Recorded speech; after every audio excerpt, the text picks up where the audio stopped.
Hi, I'm Rick Bennett, host of Gospel Tangents. I need your help. Please donate on our website, gospeltangents.com, and click on the donate button. It can be a one-time donation or a recurring donation. Your donation will help us to create better resources to learn more about Mormon history.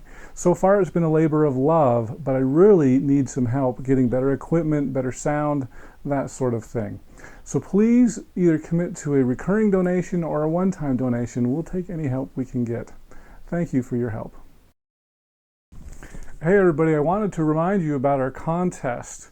Please sign up by July 24th, 2017. Actually, sign up the day before that because that's the day we're holding the drawing. You could win this book. I was at Benchmark Books this week to pick it up. This is it. Notice it still has the plastic on it. Brand new book. I had to get another one. This one doesn't have the shrink wrap on it. This one's mine. But this is what it looks like. It's a really cool book. Kurt Bench wrote the introduction. He's the guy I interviewed a few weeks ago. We've teamed up with Benchmark Books. To get this book, the one with the shrink wrap, all you need to do is, well, actually, you need to be the winner of our drawing. But to be in the contest, just sign up at gospeltangents.com/newsletter. And you could win this really cool book. It was selling for $175 on Amazon just a few weeks ago, even higher on Abe Books. So check it out. It's a cool book. We're continuing our discussion with David Rosenvall. In this episode, we're going to talk about the thorniest of all topics when it comes to the Book of Mormon, DNA. Former Bishop Simon Southerton, an Australian researcher and expert in DNA, says he lost his testimony when he discovered that Native American peoples had Asian DNA rather than Middle Eastern DNA. How does David respond to this? It seems like Rodney Meldrum and his Heartland theory is probably the biggest. I do know that Simon Southerton doesn't think that Meldrum understands the DNA very well. But let's talk about that. How do you handle that issue? Basically, for those of you who aren't familiar with this, from what I understand, Sorensen says that they've done DNA tests on, all the Native Americans, and they don't match Middle Eastern DNA. They come from Asia. Yeah. And so Sorensen says, well, because of that, Book of Mormon couldn't have taken place in the Americas. How do you respond? You're hitting all the main questions I get asked. So I've got to give you a little bit of background to answer this question. The way I always ask this is whoever proposes the DNA question didn't read all the Book of Mormon. They read 1st and 2nd Nephi like most of us, but they didn't get to the Book of Ether. So let me talk about the context of the Book of Ether for a moment, because we did some geography analysis on the Book of Ether, and I think it explains this very question. So I'm going to go back to the backdrop. I think it was the Los Angeles Times in about 2006. They put out this big article about shouldn't the DNA of the North Americans match the DNA of Lehi and his family? And it's clear that they don't, or probably don't, because Lehi would have been in the Middle East. But the Book of Ether is an interesting book.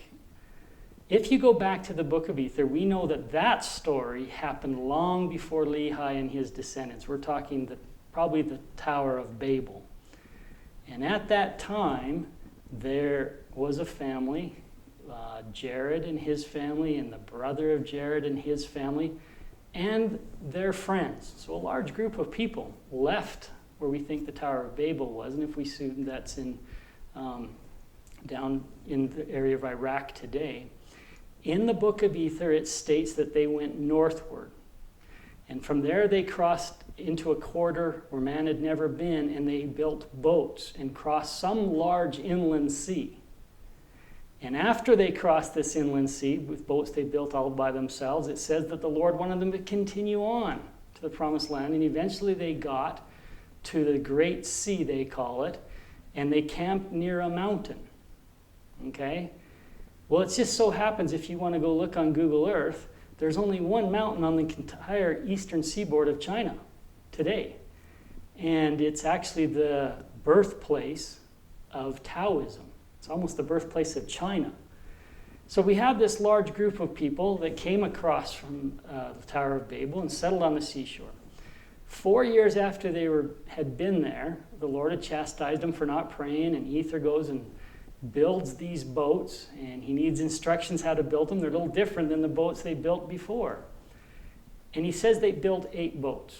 And those 8 boats then take 345 days, I believe it is, or about that, to cross over to wherever they got to. It just so happens that the ocean currents across the northern Pacific without a sail take about exactly that time. So if you assume that for a moment, that you have this large group of people of which a portion probably got in the boats and a portion did not, okay? That portion that got in there settled thousands of years before Lehi got there, and all we have is that they dispersed upon or spread upon the land. And we have the record of one of those families, and that's Jared, whose descendant was Ether. So out of all these people that went over on these 8 barges, probably about 13 families, because it says there were 22 souls that arrived with them, they spread across North America. Eventually, one of those families, Ether's descendants, killed themselves off. But that doesn't suggest that everyone else got killed off, and they probably dispersed all over North America.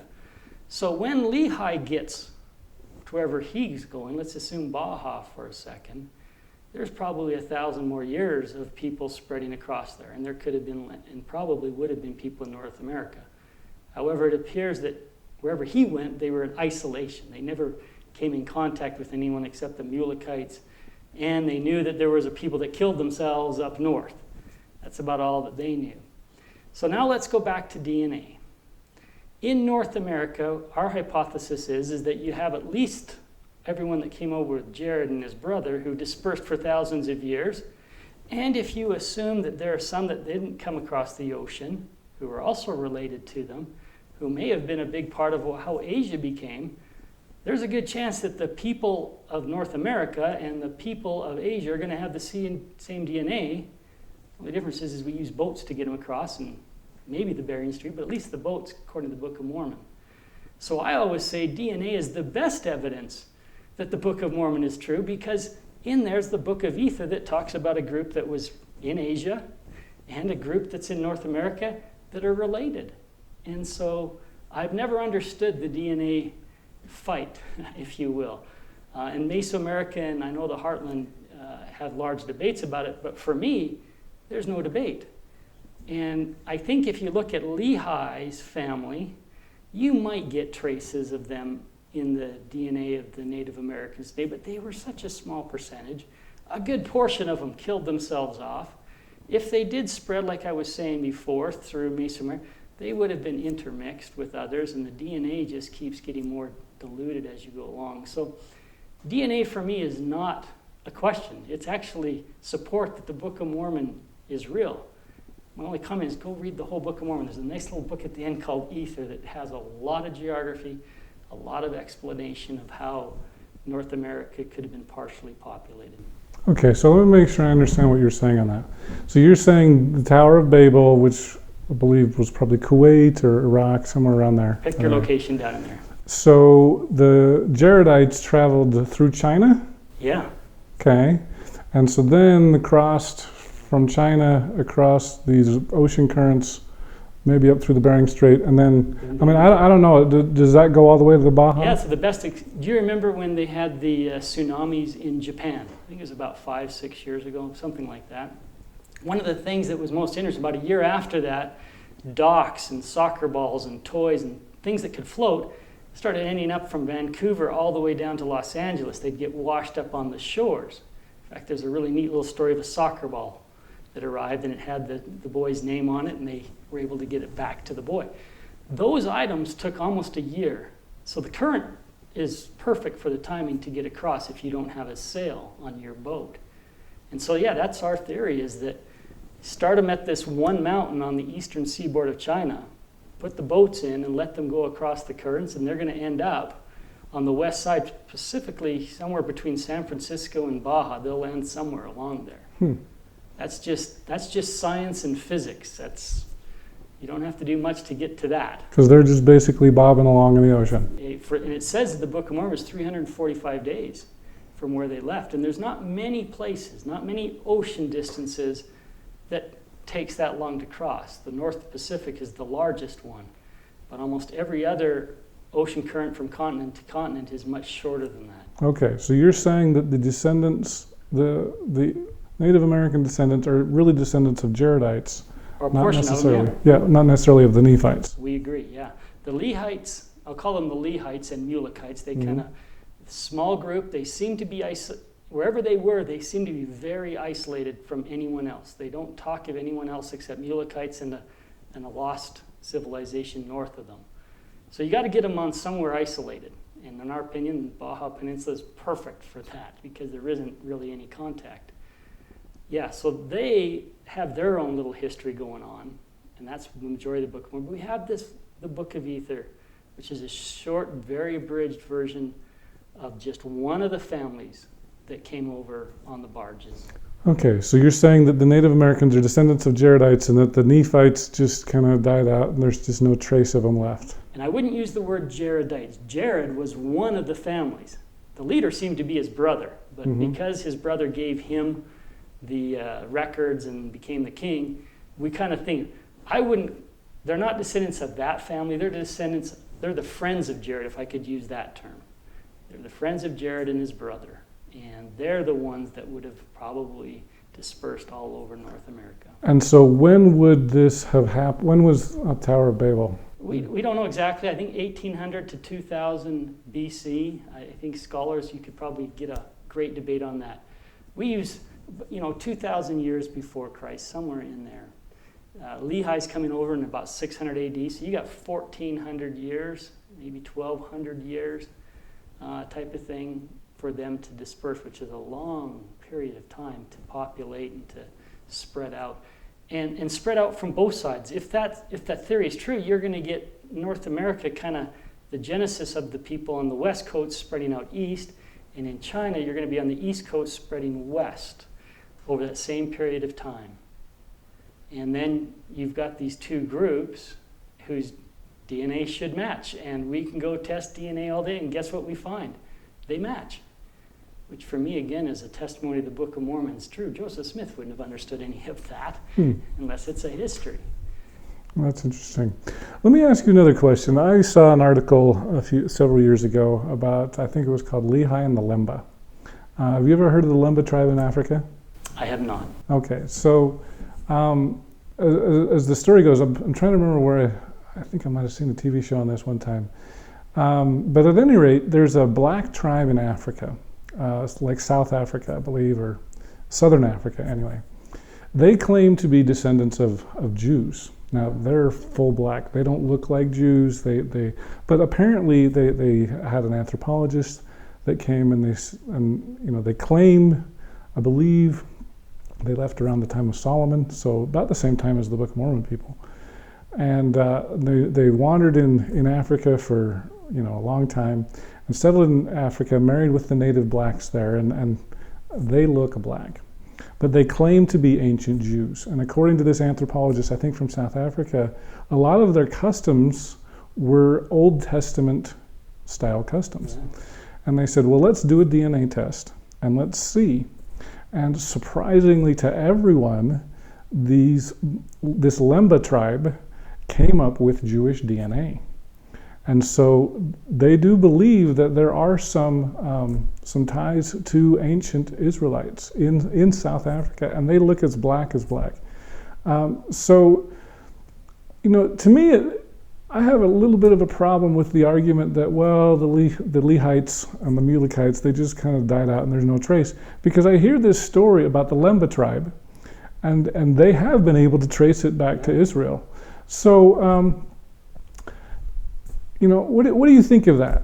Yeah. Shouldn't there? I mean, when we look at those Book of Mormon battles, there were 10,000, several 100,000 that died. So you would think that there should be traces of DNA. Absolutely. I mean, even in South America, I was looking at one of the Peruvian theorems.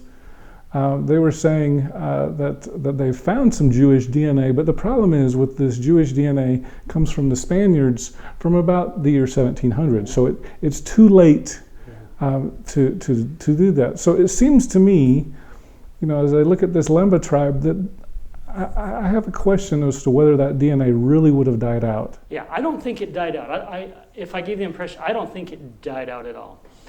I think it got heavily mixed. So one of the things we don't have is the record after 400 AD.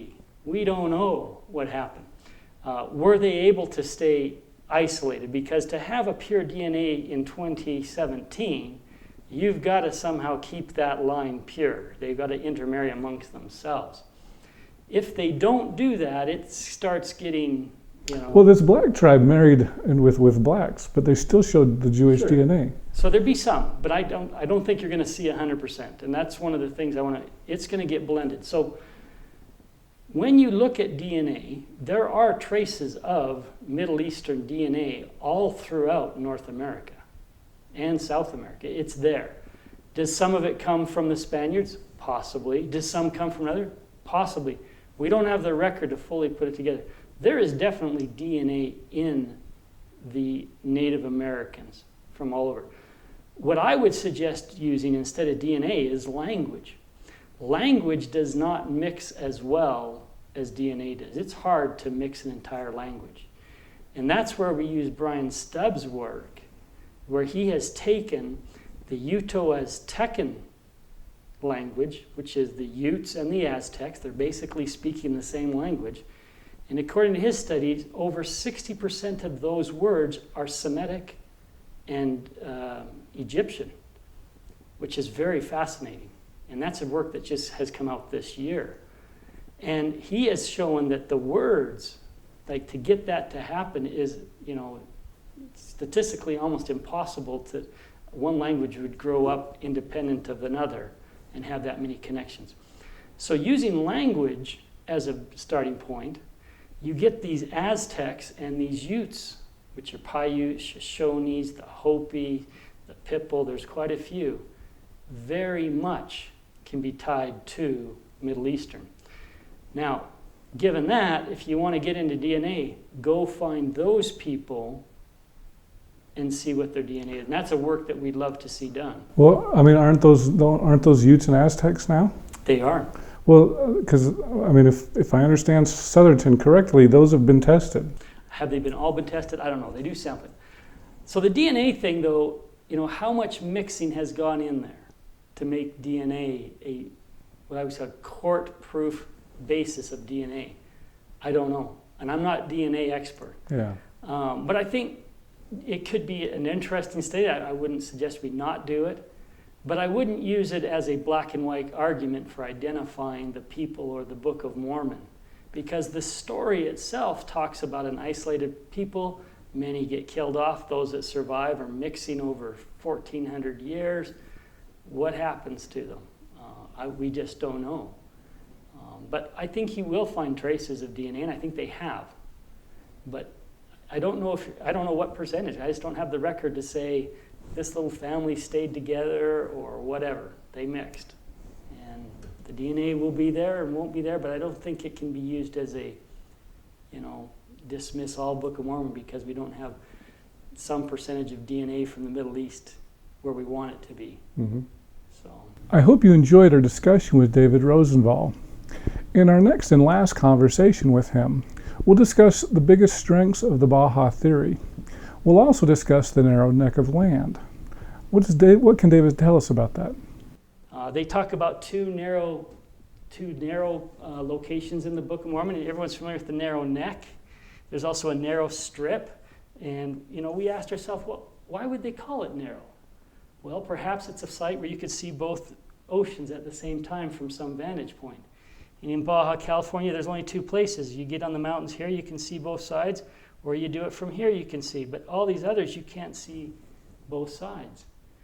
Click here to subscribe, click here for a transcript, and over here you'll see some other videos that we've done here on YouTube. We hope you'll use this as a valuable resource to learn more about Mormon history.